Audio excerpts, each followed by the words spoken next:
सलाम आदाब, केम चो जनाब। मेरा नाम है कलीमुल्लाह और आप देख रहे हैं आपका अपना YouTube channel 16 Pakistani news and article reactions. उम्मीद है कि आप सब लोग खैर खैरियत से होंगे, जहां भी होंगे खुश होंगे, आबाद होंगे, एकदम बढ़िया होंगे।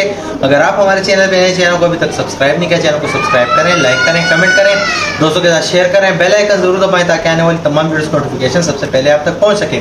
आज जिस वीडियो पर हम रिएक्ट करने वाले हैं वो भारत के लिए एक और अचीवमेंट है, क्योंकि भारत के लिए ग्रेट न्यूज़ आ चुकी है। ग्रेट न्यूज़ ये है कि भारत में $30 बिलियन जो है वो आने वाले हैं।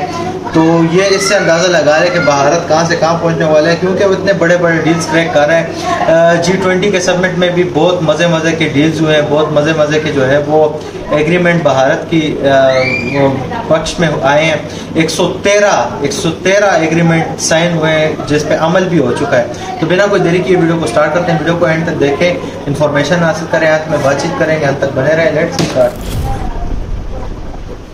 नमस्कार and welcome you to world affairs. मैं हूं प्रशांत धवन। नाउ यहाँ पे आप लोग बिल्कुल ठीक पढ़ रहे हैं। बहुत ही अच्छी न्यूज़ है इंडिया के लिए। और फनी बात यह है कि कई लोगों को इस न्यूज़ के बारे में इतना आइडिया है नहीं। यहाँ पे आप देखते हो कि आर्टिकल $30 बिलियन के इनफ्लोज इंडिया में आने वाले हैं। ना मैं ये ऐड कर दूँ कि ये पैसा ज़्यादातर ऐसा नहीं है कि जी स्टॉक मार्केट में आ रहा है, इकोनॉमी में आ रहा है, कि नहीं, ये पैसा गवर्नमेंट ऑफ इंडिया को मिल सकता है। यहाँ पर आप देख पाओगे article $30 billion boost decoding the impact of JP Morgan's inclusion of India in global bond index. देखिए, JP Morgan जो एक USA का बहुत ही बड़ा इन्वेस्टमेंट बैंक है, इन्वेस्टमेंट फर्म है, इन्होंने ये कह दिया है कि जो इनका गवर्नमेंट बॉन्ड इंडेक्स है इमर्जिंग मार्केट्स के लिए, वहाँ पर पहली बार, जी हाँ पहली बार, इंडियन बॉन्ड्स को भी ये लिस्ट करेंगे। ये बहुत ज़्यादा बड़ी बात है।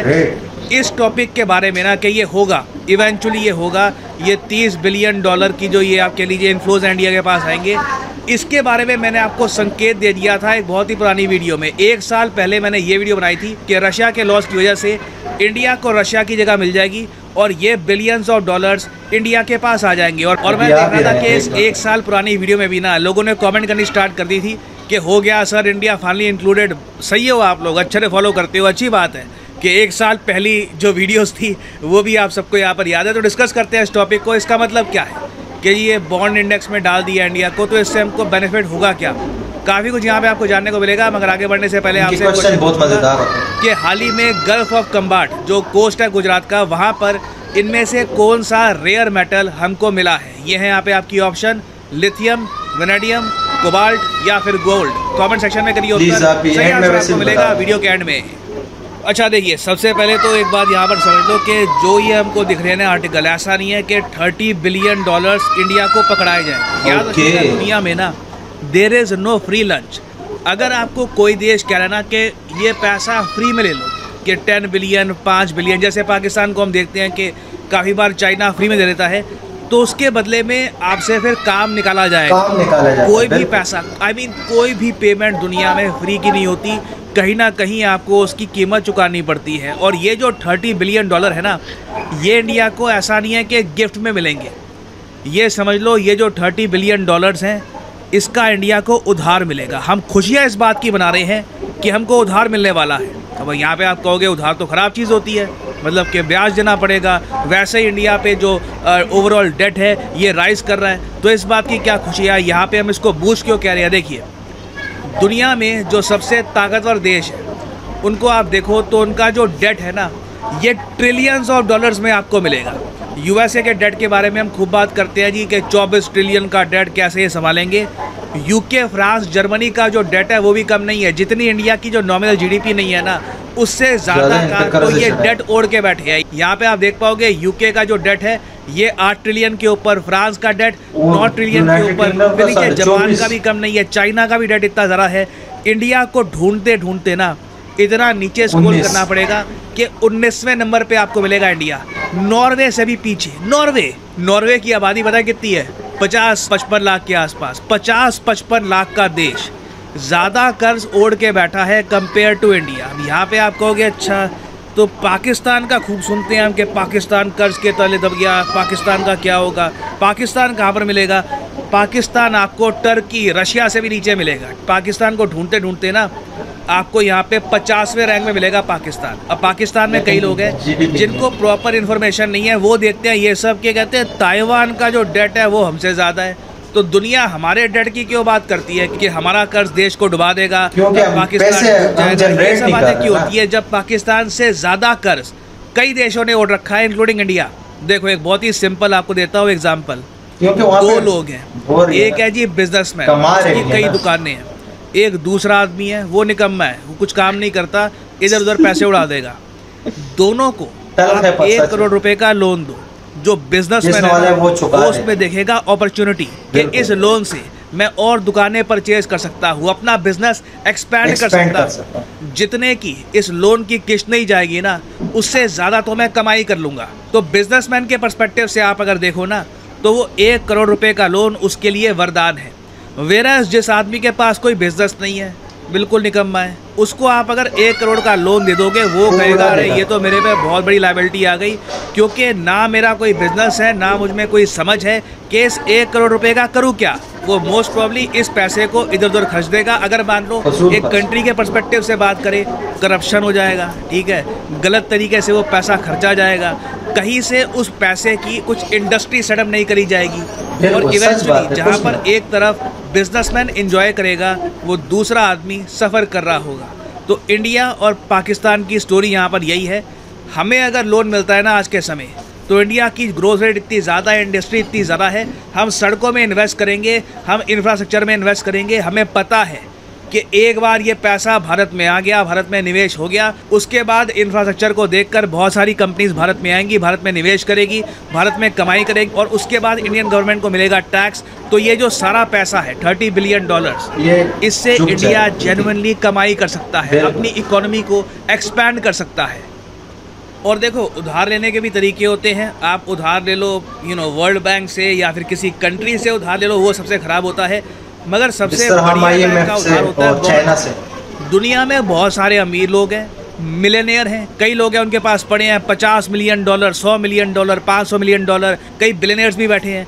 उनको निवेश करने का कहीं पर मौका चाहिए, उनको सुरक्षित एक जरिया चाहिए कि लगातार मुझे रिटर्न्स मिलते रहे और मेरे पैसे भी ना डूबे। और गवर्नमेंट्स को काफ़ी बार चाहिए होता है पैसा, तो गवर्नमेंट्स काफ़ी बार इन अमीर लोगों को ये कहती है कि आप लोग हमको $10 मिलियन, $50 मिलियन या जितनी भी ज़रूरत है उस गवर्नमेंट की, वो आप हमको दो।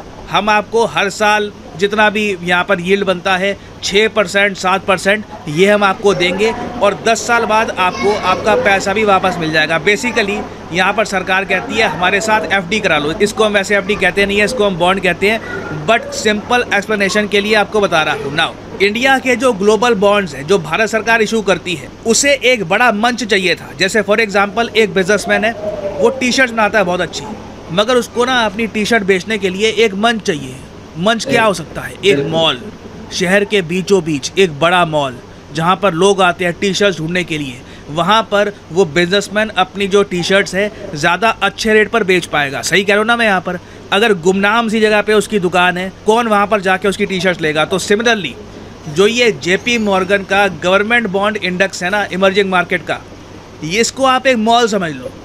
JP मॉर्गन बड़ा नाम है, इनका एक बड़ा मॉल है, और यहाँ पे ये लोग इस इंडेक्स के अंडर बॉन्ड्स बेचते हैं दुनिया भर के देशों के, चाइना के, साउथ अफ्रीका के, पोलैंड के, कई कंट्रीज़ के। तो अब इस मॉल में, अब इस इंडेक्स में इन्होंने इंडियन बॉन्ड्स को भी शामिल करना शुरू कर दिया है। इसका मतलब ये है कि कल को कोई निवेशक आता है, JP मॉर्गन पैसे इन्वेस्ट करने हैं, बताओ यार क्या ऑप्शन है?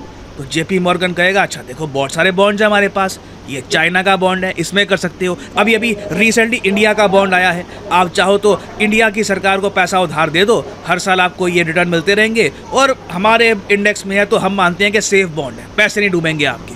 तो अब आप समझ गए होंगे कि इंडिया को यहाँ पर मिला क्या है, और ये सब हम अकॉम्प्लिश कर पाए हैं रशिया की मदद से। नहीं तो हम लोग 10 साल से कोशिश कर रहे थे कि JP मॉर्गन बहुत बड़ा मॉल है आपका, बड़ी दुकान है, वहाँ पे हमारे बॉन्ड्स भी आप प्रेजेंट कर दिया करो, निवेशक आएंगे हमारे बॉन्ड्स में भी निवेश कर लेंगे। JP मॉर्गन इतना मानता था नहीं, अनटिल JP मॉर्गन को रशियन बॉन्ड्स को निकालना पड़ा। यूक्रेन रशिया वॉर के बाद, since JP Morgan American company है, अमेरिकन गवर्नमेंट के इशारे के अंडर इन्होंने रशियन बॉन्ड्स को अपने इंडेक्स से निकाल दिया।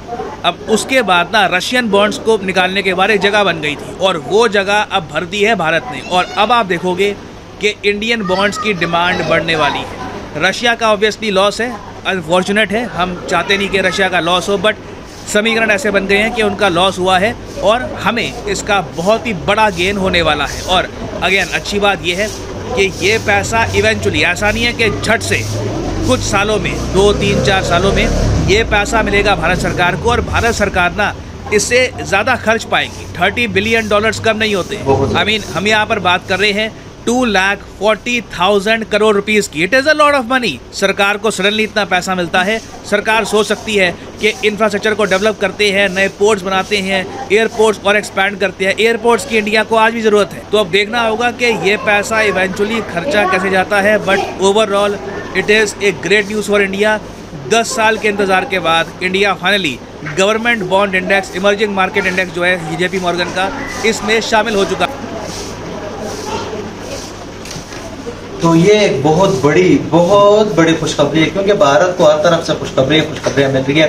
एक सिर्फ इशू चल रहा है वो भी कनाडा के साथ, लेकिन वो भी उसका भी कोई स्टैंड नहीं है, क्योंकि कनाडा के उसमें भी भारत के फेवर में है USA। देखिए वेस्ट जो है वो किसी का अपना नहीं है, लेकिन वेस्ट को अपना फ़ायदा देख रहा है क्योंकि बहुत ज़बरदस्त ग्रोथ हो रही है भारत में। GDP के मामले में भी, हर एक मामले में जो है वो बीट कर रहा है पूरी दुनिया को। देखिए फर्स्ट क्वार्टर के अगर GDP के नंबर लिए जाए तो पूरी दुनिया में डोमिनेट कर रहा है भारत। और दूसरी बात यह है कि रेलवे अभी यानी G20 समिट में जो फैसला किया गया है कॉरिडोर बनाने का, उसके बाद जो है वो ट्रिलियंस रुपए जो चढ़े हैं रेलवे, भारत रेलवे के बॉन्ड्स और शेयर्स और ये, तो इससे अंदाज़ा लगा रहे हैं कि हर एक दुनिया की नज़र है भारत के ऊपर कि भारत जो है वो ग्रोइंग मार्केट है, वो डिक्लाइन मार्केट नहीं है। तो देखें अभी ये बहुत बड़ी खुशखबरी है कि भारत जो है वो JP मॉर्गन के लिस्ट में शामिल हो गया। अभी उनके बॉन्ड्स भी बिकेंगे, तो ये और भी ज़्यादा बेहतर होगा भारत के लिए। तो उम्मीद करता हूँ कि आपको ये वीडियो पसंद आई होगी, काफ़ी इन्फॉर्मेशन मिली होगी। अगर आपको ये वीडियो पसंद आई है तो लाइक करें, कमेंट करें, दोस्तों के साथ शेयर करें। फिर मिलते हैं किसी और वीडियो में, किसी और टॉपिक पे होगी। तब तक के लिए बाय बाय।